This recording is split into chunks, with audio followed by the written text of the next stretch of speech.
Hi guys, it's Sophie, welcome back to my channel. If you guys follow me on Twitter, then you'll know part of what I'm going to say. And if you don't follow my Twitter, then as always, links are going to be down below. So a few days ago, I registered to become a stem cell donor, and so did my sister. I'm going to explain why I did it, and this is a very personal thing. So I'm going to go into as much detail as I can without going too far, if you understand what I mean.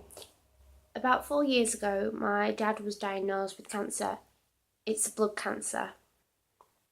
And the hospital he was sent to, luckily they didn't treat that type of cancer, because if he did, heaven forbid, he wouldn't be here today. And he was sent to a specific hospital, a cancer treatment hospital, which wasn't as close as the original hospital, but in a way it did help. So he got better. Within a few months he got better. His hair didn't quite grow back quickly, but it was getting better.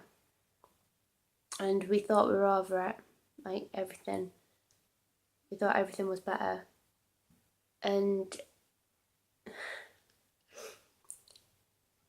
the day after my 17th birthday, 20 minutes after my 17th birthday, my dad walked into my room and said he had to go to the hospital because the doctors had rang him.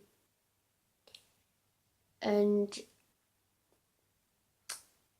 about a week later, he was in hospital. My sister rang me and said that he had cancer again. And this time they didn't think he was going to make it, because last time they said he had to have both cycles of chemo, which he did, and then a bone marrow transplant, which he didn't. And this time it was the last shot. If he didn't have the bone marrow transplant and he came back, there was nothing he could do. They just had to wait. He had the bone marrow transplant and he's getting better. He's on day 20, something like that. And because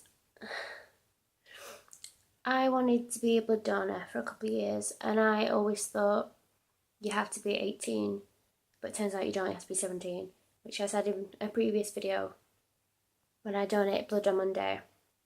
And my dad said younger people should be donating blood because you can feel the difference between an elderly person's blood and a younger person's blood.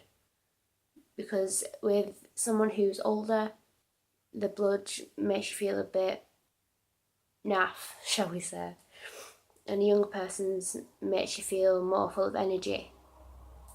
And he was saying that young people should donate blood, and we were watching this section on the news about it, and I said, okay, I'll donate blood.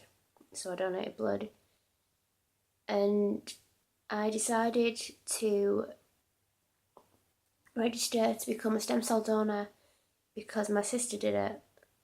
Because that's not really the reason, but that's how I thought of it. She shared a link on Facebook and said that she's registered, and she tagged me in it. And I looked at it and said, okay, I'll register. But this wasn't a thing like, oh, well, I'll register, I'll do something good. It wasn't anything like that. It really made me think, because someone out there didn't know my dad, and he donated to help save my dad's life. I have no idea who this guy is. The only information we got was it was a man, aged 28, from England. That's all we know. There were only 2 people registered in the world to save my dad, and this man said he'd do it. He could have saved my dad's life, and I'm ever so grateful, and I have no idea who this guy is. So it made me think, if this one guy was willing to save my dad's life, then I should be willing to save someone else's. I know that we don't get to know whose life we saved or if anything worked, but if I did this and there's just a small amount of hope that I've saved somebody's life, then it'll feel worth it. After I registered, there was a thing on the website that said they might need me tomorrow, they might need me next month, next year, or not at all. But the strange thing about bone marrow transplants or stem cell transplants, whichever way you like to look at it changes your DNA. So the blood type's gonna change, and it's strange. They used to use, I'm not sure what it's called, but virtually just like take the bone marrow out of your back. But I was talking to my dad and he said that they don't do that anymore. They put wires into your arms as if you're donating blood, and they extract the stem cells out of your blood and then donate. It can be frozen if the person who needs the transplant isn't quite up to it yet. And that's what happened to my dad. But it's a strange thing. It doesn't like me telling people about things like this. That's why I didn't go into too much detail. It's just the basics, really, as to why I wanted to donate. Because if I was helping someone somewhere, then I'd try my best. I really would. I'd do anything. Because someone was willing to save my dad's life and never met him. So why shouldn't I do that for someone else? Things like this really make you think.